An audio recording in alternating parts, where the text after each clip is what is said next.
네, 오늘은 이사야 52장 말씀입니다. 시온의 회복, 예루살렘의 회복에 대해서 말하고 있고, 사실 그 예루살렘의 회복 혹은 재건, 지금 이사야의 예언 속에는 예루살렘이 새롭게 단장해서 새 모습으로 이제 우리를 맞이하게 될 것이다라고 지금 말하고 있는 것이고, 그 뒤에 나오는 끝부분에 13절에서부터 이제 53장에 이르기까지는 바로 그렇게 예루살렘이 새롭게 재건되고 새롭게 단장해서 우리 앞에 나타나게 되기까지 그것을 위해서 어떤 고난받는 종의 사역이 있다는 것을 우리에게 보여주고 있습니다. 누군가는 희생을 치르게 된다라는 것을 말해주고 있어요. 과연 우리가 항상 우리는 주님의 은혜를 받기를 원하고 또 주님의 축복을 받기를 원하는데, 과연 우리가 하나님을 위해서 무엇을 할 수 있을까? 하나님이 내가 하나님을 위해서 무엇을 할 수 있을까? 이것이 주의 종의 마음이라는 거. 그게 바로 주의 종의 길이라는 거예요. 하나님이 나에게 무엇을 주실까만 바라보지 않고 그걸 추구하는 것보다도 더 내가 하나님을 위해서 무엇을 할 수 있을까? 내가 하나님께 무엇을 드릴 수 있을까? 주님이 나에게 무엇을 원하시는가? 여기에 초점을 맞춰서 나아가면 우리는 주의 종이에요. 그게 바로 신실한 알곡 같은 신앙이다. 성숙한 신앙이다라고 그렇게 얘기를 하는 겁니다. 그래서 딱 맞는 말은 아니지만 기복신앙의 그 수준은 낮은 신앙의 수준이고, 헌신과 희생의, 하나님을 위한 헌신과 어떤 희생의 삶은 아주 수준 높은 차원의 신앙이다라는 걸 알 수 있습니다. 그래서 욥기서에서 말하고자 하는 것도 바로 그런 신앙이 세상에 있겠는가? 라는 사탄의 시험이었죠. 과연 어떤 물질의 축복, 자녀의 축복, 건강의 축복의 없다 할지라도 그런 상황 속에서도 그냥 순전히 하나님을 섬길 자가 있겠느냐? 그런 동기가 없어도, 그런 어떤 은혜가 없어도 그냥 하나님을 끝까지 사랑하고 끝까지 신뢰하고 끝까지 순종할 수 있는 그런 신앙이 세상에 있겠느냐? 사탄은 없다라고 말했지만 하나님은 있다. 그래서 욥이 시험을 당한 거예요. 결국은 있다는 것이 증명이 돼서 하나님이 영광을 얻으셨잖아요. 그러니까 욥이라는 한 사람의 고생, 수고가 결국은 하나님의 영광을 드러내는데 쓰여졌다라고 한다면 그의 인생은 과연 축복인가 아니면 저주인가 한번 깊이 생각을 해봐야 된다라는 걸 우리에게 말해주고 있는 것이죠. 오늘 말씀도 마찬가지입니다. 이스라엘이 이렇게 무고하게 고난을 받고 여러 가지 환난을 당하면서 정말 말도 안 되게 이런 어떤 역경을 겪는 것, 과연 그것이 무슨 의미가 있는가? 이건 헛수고가 아닌가? 라는 사탄의 말. 그러나 하나님은 그렇지 않다. 이런 너희들이 이렇게 고난을 당하고 또 성전도 파괴되고 나라도 망해서 너희들이 포로로 끌려가 흩어지게 된 데에는 다 하나님의 뜻이 있다. 너희들이 이렇게 흩어졌어? 이 제국 속에서, 믿지 않는 우상 속에서, 우상 천지 속에서, 하나님을 알지 못하는 모든 사람들 속에서 너희들이 하나님 말씀을 전하고 신앙의 유산을 전해줘야 된다. 그것이 바로 하나님이 너희에게 바라는 바다. 그러니까 깨어나라, 힘을 내라, 이렇게 권면을 하고 있는 겁니다. 때가 되면 예루살렘의 성전 다시 재건되게 될 것이다. 그리고 예루살렘은 이제는 하나님을 예배하는 그런 도시로 단장돼서 재건되게 될 것이다. 그 재건되고 회복된 그 예루살렘이 막 우리를 환영하는 것처럼 지금 여기서 묘사를 하고 있는 거예요. 거기서부터 오는 파수꾼이 우리를 열렬히 환영하게 될 것이다 라는 것이죠. 그러면서 바로 이 복된 소식, 이 좋은 소식을 그들이 전하게 될 것이다 라고 말합니다. 7절에 좋은 소식, 그리고 평화 공포, 그리고 복된 좋은 소식, 구원 공포, 이게 두 번 반복해서 말하는 전형적인 예언자들의 표현입니다. 똑같은 말을 다른 말로, 다른 단어로 두 번 같은 의미로 얘기하는 것. 그게 대꾸법이라고 대꾸적으로 얘기를 하는 거죠. 그래서 강조하는 겁니다. 예수께서 진실로 너희에게 말하노니라고 하는 것도 강조하고자 하는 그런 어법이죠. 이런 것도 마찬가지입니다. 좋은 소식, 그리고 뒤에 나오는 복된 좋은 소식, 강조하고 있는 거죠. 평화를 공포하게 될 것이다. 구원을 공포하게 될 것이다 라는 거예요. 그러니까 이 평화나 구원이 같은 의미라고 할 수 있죠. 그럼 어떤 소식을 선포한다는 말이냐라고 했을 때, 네 하나님이 통치하신다. 내 하나님이 통치하신다. 이것이 가장 복된 좋은 소식이라는 거예요. 어디에서? 시온에서, 예루살렘에서. 그러니까 우리에게 있어서 축복은, 물질의 축복 너무 좋죠. 또 자녀의 복 좋죠. 그리고 또 우리가 하는 모든 면에 있어서 형통하고 잘 되는 거 다 좋죠. 그런데 이 모든 것 속에 하나님의 임재가 없고, 하나님의 은혜가 없고, 하나님의 통치가 없다면 과연 그게 축복인가? 한번 생각해 봐야 되겠고요.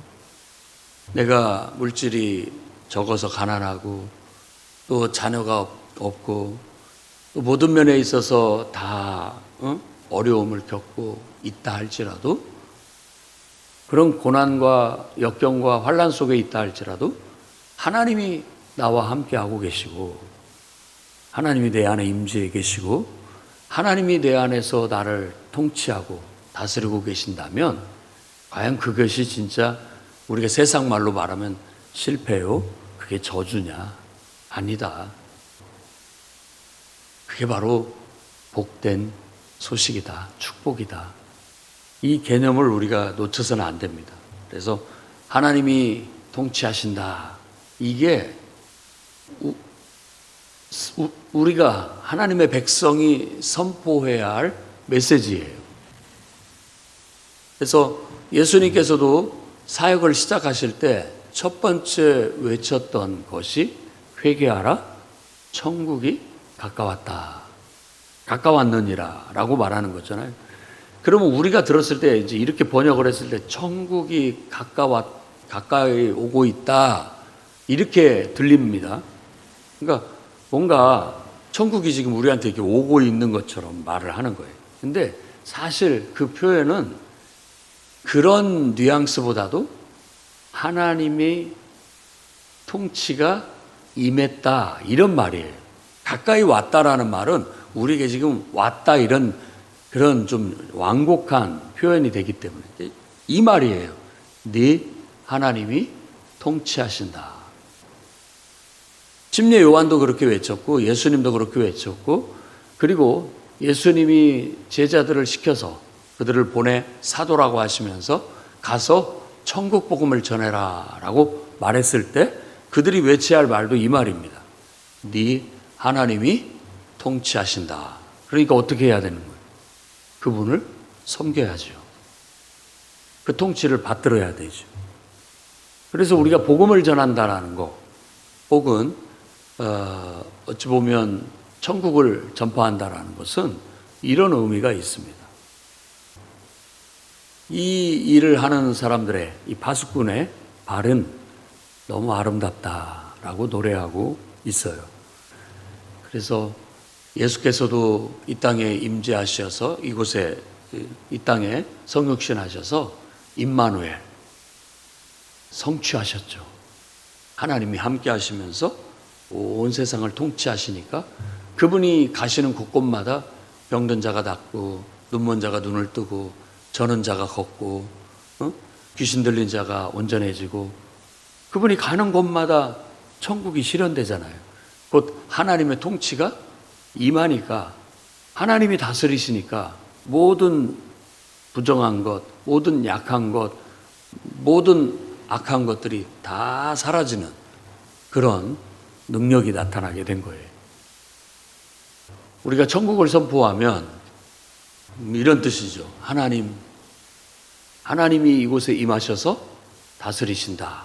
이렇게 선포하면 그곳에 하나님이 임하셔서 통치하시니까 어둠이 떠나가고 죄악이 물러가고 하나님의 나라가 임하게 되는 거예요. 이게 바로 복음을 선포하는 것입니다.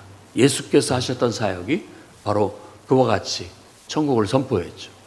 자, 내가 등불을 들고 있어요. 그러면은 이 내 안에 빛이 있어서 빛이 이렇게 비치면은 어두운 곳에 내가 가면 내가 가는 그 주변은 밝아지는 거잖아요. 환해지는 거잖아요.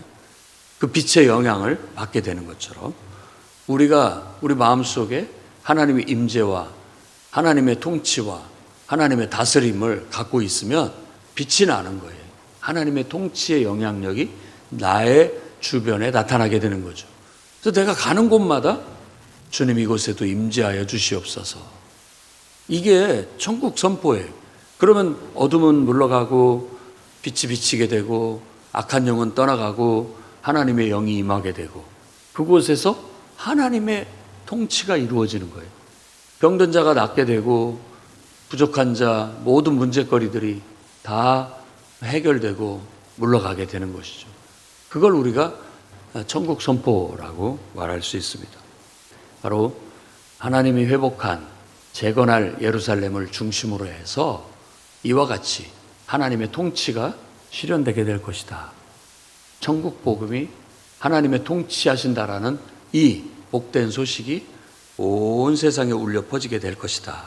그래서 너희도 파수꾼들처럼 떠나라. 이제 어떻게 보면 이 사실을 온 세상에 알려야 될 사명이 있는 거예요. 근데 그 사명을 위해서 이제 예루살렘을 새롭게 회복하고 단장하고 이스라엘 백성들을 다시 불러 모으는 거예요. 그래서 너희는 주저앉아 있지 말고 일어나서 예루살렘으로 모여라. 지금 이렇게 말하고 있는 것이죠. 그래서 포로로 끌려갔던 정말 진실하고 신실한 하나님의 백성들, 주의 일꾼들을 불러오는 거예요. 그래서 그들을 통해서 하나님이 어떻게 그들을 사용하시고 역사하실 것인지에 대한 얘기를 합니다. 그래서 내 종이 형통하리라 13절 말씀에 받들어 높이 들려 지극히 존귀하게 되리라 라는 말을 합니다. 그러니까 이스라엘이 그동안에 죽었고 온갖 멸시와 천대와 고난을 받고 죽었고 이제 예루살렘의 재건과 회복을 통해서 그들이 돌아오게 되는 것은 바로 그들이 높임을 받고 존귀하게 되게 될 것이다라는 걸 말하고 있는 거예요. 이것을 구원이라고 하고 이게 하나님의 통치, 평화가 임하는 것이라고 말하고 있는 것이죠.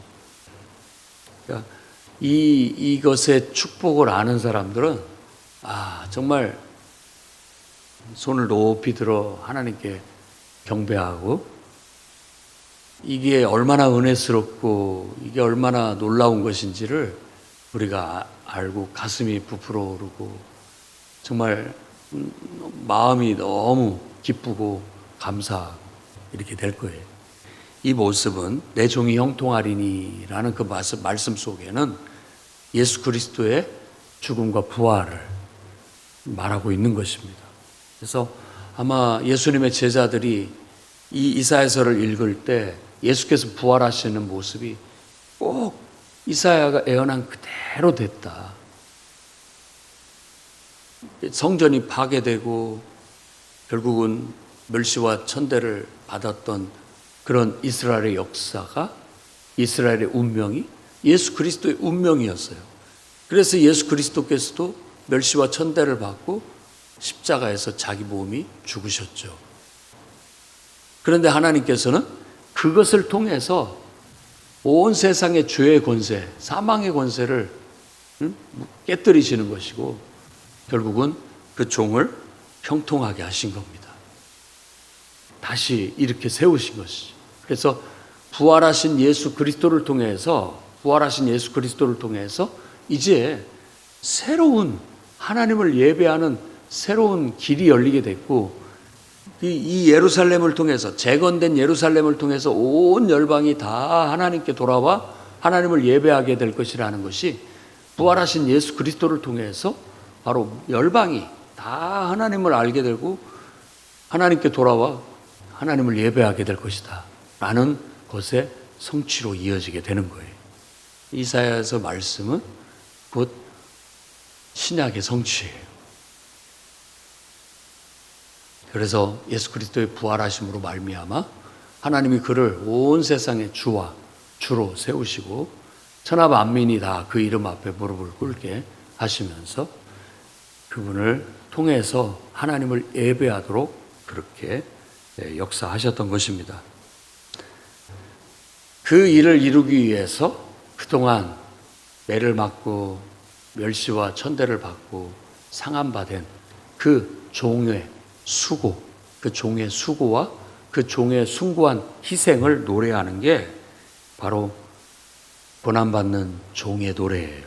그래서 지금 13절, 15절부터 이제 53장으로 이어지는 부분에서는 바로 이와 같이 하나님의 뜻을 성취하기 위해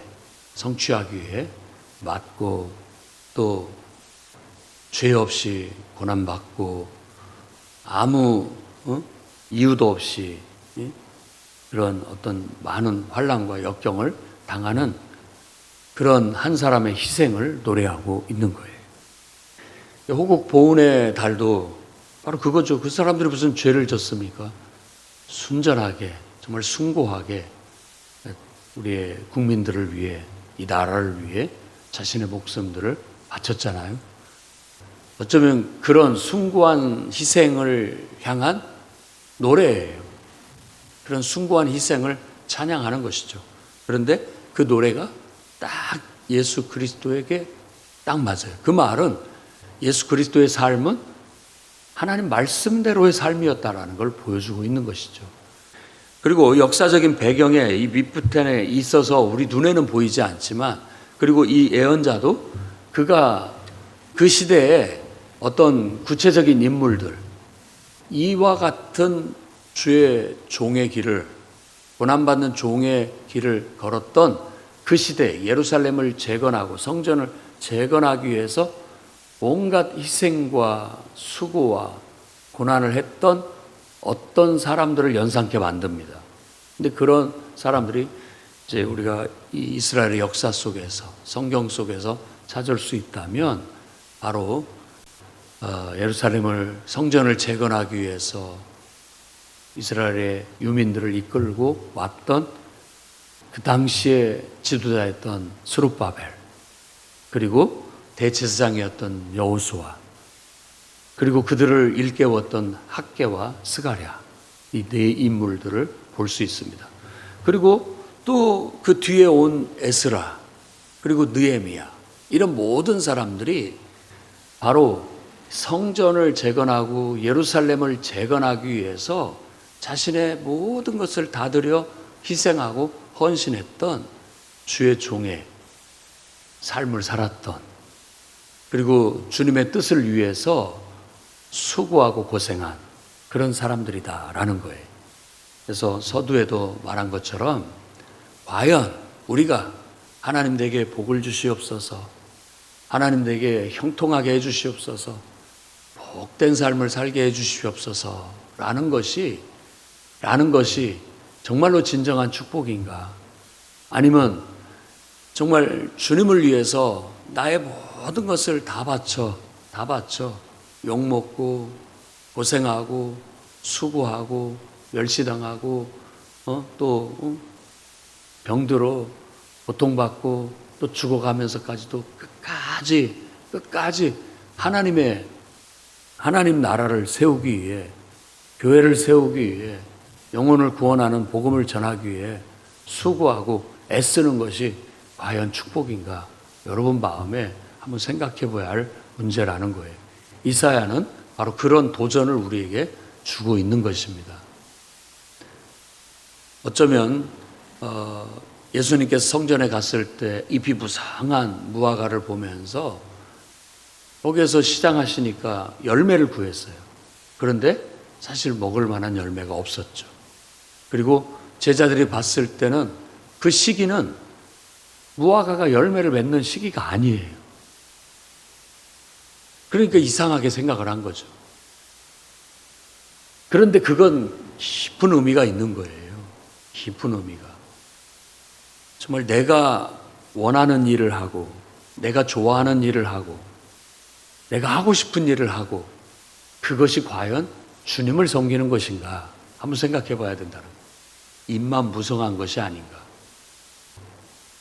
근데 주님이 원할 때, 내가 너에게 지금 어떤 필요, 주님이 이런 사람을 필요로 하고 있고, 주님이 지금 기도할 사람을 필요로 하고 있고, 주님이 지금 복음 전하는 사람을 필요로 하고 있고, 주님이 교회를 세울 사람들을 필요로 하고 있고, 그런 필요를 갖고, 그 필요라는 것은 그걸 필요하니까 요구하는 거잖아요. 우리한테 열매를 요구하는 거예요. 그런데 정작 주님이 요구하시는 열매를 내놓지 못하는 잎이 무성한 나무. 우리가 그 이야기 속에서 깨달아야 할 정신은 바로 그겁니다.